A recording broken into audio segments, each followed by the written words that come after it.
Hello friends, welcome back to my channel. ನಾನು ನಿನ್ನೆ ಒಂದು ಕ್ವೆಶ್ಚನ್ ಕೇಳಿದ್ದೆ, ಯಾವ ದೇಶದಲ್ಲಿ ಟ್ರಾಫಿಕ್ ಸಿಗ್ನಲ್ಗಳು ಇರುವುದಿಲ್ಲ? ಅದಕ್ಕೆ answer Bhutan.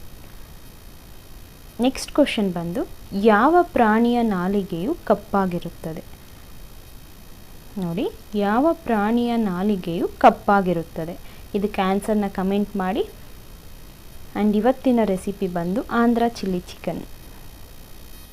Andhra style chilli ಚಿಕನ್ನ ಹೇಗೆ ಮಾಡೋದು ಅನ್ನೋ ರೆಸಿಪಿನ ನಾನು ಈ ವಿಡಿಯೋದಲ್ಲಿ ನಿಮಗೆ ತೋರಿಸ್ಕೊಡ್ತಾ ಇದ್ದೀನಿ. ಒಂದು ಚಿಕ್ಕ ಜಾರ್ ತೊಗೊಳ್ಳಿ, ಅದರಲ್ಲಿ ಒಂದು 20 ಹಸಿಮೆಣ್ಸಿನ್ಕಾಯಿ ನಾನು ಚಿಕ್ಕದು ತೊಗೊಂಡಿದ್ದೀನಿ. ಈ ಥರ ಪೇಸ್ಟ್ ಮಾಡ್ಕೋಬೇಕು. ಮತ್ತು ಒಂದು ಪ್ಯಾನ್ಗೆ 1-2 ಸ್ಪೂನ್ ಆಯಿಲ್ ಹಾಕಿ, ಅದಕ್ಕಾದಮೇಲೆ ನಾವೇನು ಪೇಸ್ಟ್ ಮಾಡ್ಕೊಂಡಿರ್ತೀವೋ ಅದನ್ನು ಹಾಕಬೇಕು. ಅದನ್ನು ಸ್ವಲ್ಪ ಹೊತ್ತು ಫ್ರೈ ಮಾಡ್ಕೋಬೇಕು.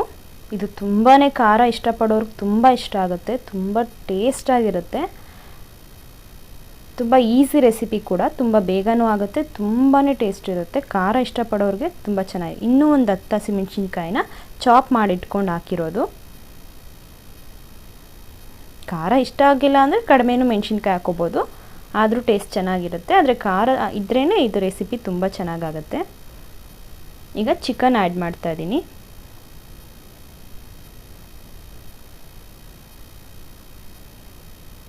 ಅದನ್ನು ಕೂಡ ಸ್ವಲ್ಪ ಹೊತ್ತು ಹಾಗೆ ಫ್ರೈ ಮಾಡ್ಕೋಬೇಕು.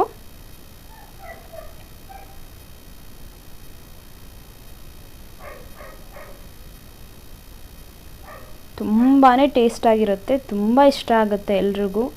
ಟ್ರೈ ಮಾಡಿ ಈ ರೆಸಿಪಿನ. ತುಂಬಾ ನಮಗೆ ಖಾರ ಇಷ್ಟ ಇರೋದ್ರಿಂದ ಈ ರೆಸಿಪಿ ತುಂಬಾ ಇಷ್ಟ ಆಯಿತು. ನೀವು ಟ್ರೈ ಮಾಡಿ, ನೀವು ಇಷ್ಟಪಡ್ತೀರಾ. ಸ್ವಲ್ಪ ನೀರು ಹಾಕಿ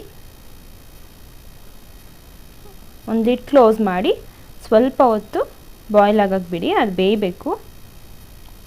ಚಿಕನ್ ಬೇಯೋವರೆಗೂ ನೋಡ್ಕೊಂಡು ಸ್ವಲ್ಪ ನೀರು ಹಾಕ್ಕೊಳ್ಳಿ.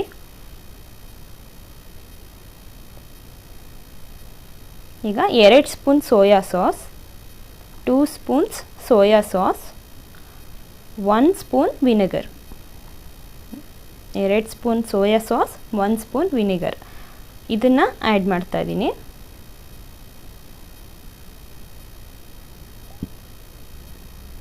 ಮತ್ತೆ ಸ್ವಲ್ಪ ನೀರು ಹಾಕಿ ಮತ್ತೆ ಒಂದು ಲಿಡ್ ಕ್ಲೋಸ್ ಮಾಡಿ ಸ್ವಲ್ಪ ಹೊತ್ತು ಅದ್ರ ಜೊತೆನೂ ಬೇಯೋಗಿ ಬಿಡಬೇಕು.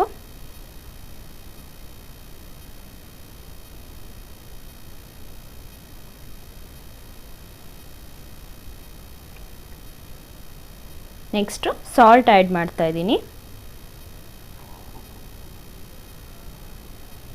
ರುಚಿಗೆ ಎಷ್ಟು ಬೇಕೋ ಅಷ್ಟು ಸಾಲ್ಟ್ ಆ್ಯಡ್ ಮಾಡ್ಕೊಳ್ಳಿ. ನಿಮಗೆ ಗೊತ್ತಾಗುತ್ತೆ ಚಿಕನ್ ಬೇಯೋಕ್ಕೆ ಎಷ್ಟು ನೀರು ಬೇಕೋ ಅಷ್ಟು ಸ್ವಲ್ಪ ನೀರು ಆ್ಯಡ್ ಮಾಡ್ತಾ ಬೇಯಿಸಿ. ಈಗ ಒಂದು ಲಿಡ್ ಕ್ಲೋಸ್ ಮಾಡಿ. ಈಗ ಇನ್ನೊಂದು ಬೌಲಲ್ಲಿ ಒಂದು 2 ಟೇಬಲ್ ಸ್ಪೂನಷ್ಟು ಕಾರ್ನ್ಫ್ಲೋರ್ ತಗೊಳ್ಳಿ. 2 ಅಥವಾ 3 ಸ್ಪೂನು. ಸ್ಮಾಲ್ ಸ್ಪೂನಲ್ಲಿ ನಾನೊಂದು 3 ಸ್ಪೂನ್ಸ್ ತೊಗೊಂಡಿದ್ದೀನಿ. ಸ್ವಲ್ಪ ನೀರು ಆ್ಯಡ್ ಮಾಡಿ ಅದನ್ನು ಚೆನ್ನಾಗಿ ಮಿಕ್ಸ್ ಮಾಡಿ ಇದಕ್ಕೆ ಆ್ಯಡ್ ಮಾಡಿ. ಫ್ರೈ ಆಗ್ತಾ ಇದೆಯಲ್ಲ ಚಿಕನ್ ಜೊತೆಗೆ ಆ್ಯಡ್ ಮಾಡಿ. ಇದನ್ನು ಮಾಡೋದ್ರಿಂದ ನಮಗೆ ಗ್ರೇವಿ ಸ್ವಲ್ಪ ಥಿಕ್ನೆಸ್ ಬರುತ್ತೆ ಅಂತ ಕಾರ್ನ್ಫ್ಲೋರ್ನ ಆ್ಯಡ್ ಮಾಡೋದು. ನೋಡಿ ಎಷ್ಟು ಚೆನ್ನಾಗಿ ಕಾಣ್ತಿದೆ, ತುಂಬ ಟೇಸ್ಟಿಯಾಗಿರುತ್ತೆ, ತುಂಬ ಚೆನ್ನಾಗಿರುತ್ತೆ. ಟ್ರೈ ಮಾಡಿ, ತುಂಬಾ ಚೆನ್ನಾಗಿರುತ್ತೆ. ಆ್ಯಂಡ್ ಲೈಕ್ ಮಾಡಿ, ಕಮೆಂಟ್ ಮಾಡಿ, ಶೇರ್ ಮಾಡಿ. ಪ್ಲೀಸ್ ಆದಷ್ಟು ಸಬ್ಸ್ಕ್ರೈಬ್ ಮಾಡಿ. ನಿಮ್ಮ ಫ್ರೆಂಡ್ಸ್ ರಿಲೇಟಿವ್ಸ್ ಹತ್ರ ಎಲ್ಲ ಶೇರ್ ಮಾಡಿ. ಅವ್ರಿಗೂ ಸಬ್ಸ್ಕ್ರೈಬ್ ಮಾಡೋಕೆ ಹೇಳಿ. ಬೆಲ್ ಬಟನ್ ಪ್ರೆಸ್ ಮಾಡಿ. Thank you.